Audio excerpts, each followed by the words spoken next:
Vigilate et orate. Panglimbang 5 menit dina Setu Kliwon tanggal 29 November taun 2020. Kapethik saka Injil Lukas bab 21 ayat 34 tekan ayat 36.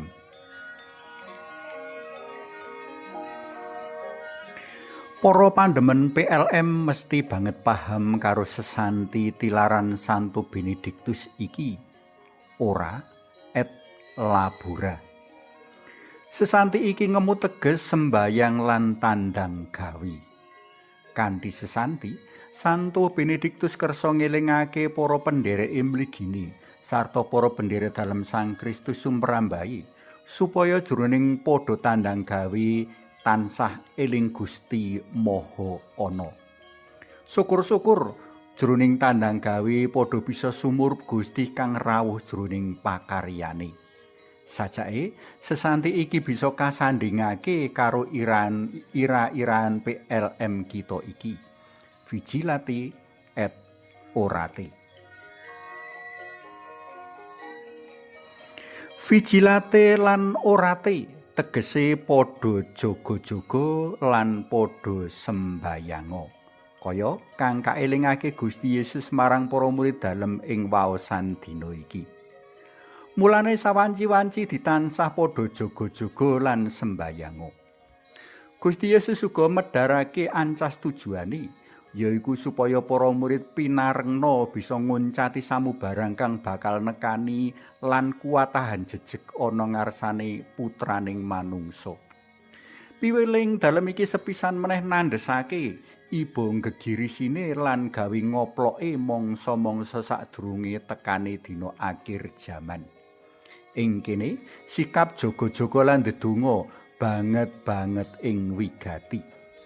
Kanthi jaga-jaga, para pendherek dalam Gusti bisa ngawekani rawuh dalem kang tan dinyana dinuga.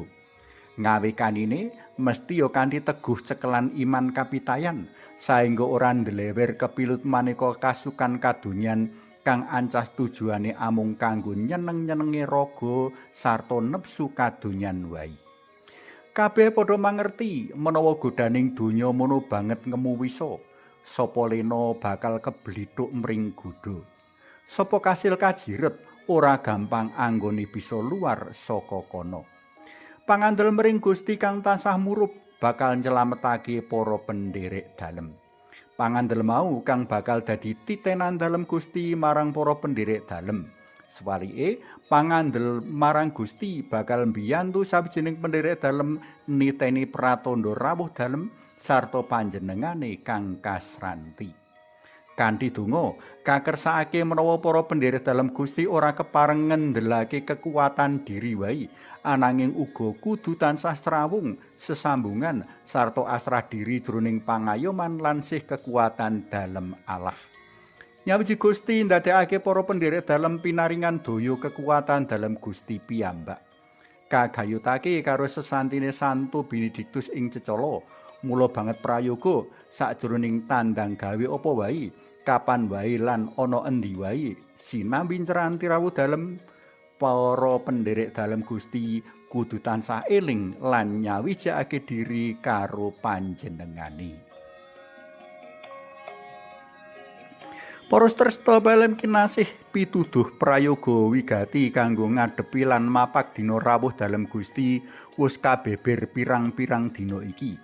Dene dina iki awake dhewe kaajak padha jaga-jaga sembayang lan tandang gawe jroning Gusti. Vigilate et orate sarta ora et labora. Monggo pitutuh pamrayoga wigati iki padha kita tindakake saengga awake dhewe ora ngoplok ing ngarsane Sang Putraning Manungsa rikala prastawa penghakiman kagelar. Suwawi sami mujuk, kunjung asma dalem Yang Rama so Yang Putra tuwin Yang Roh Suci. Amin. Gusti Yesus kawula munjuk sembah nuwun awit saking kekeran sabda dinten menika. Kawula Munjuk sembah nuwun ugi awit pitedah prayoga kangge cecawis mapak rawuh dalem. Mugi linurna Yang Rama Yang Putra Tuwin Yang Roh Suci kados sing mula buka sakmenika sarta sak lami-laminipun. Amin.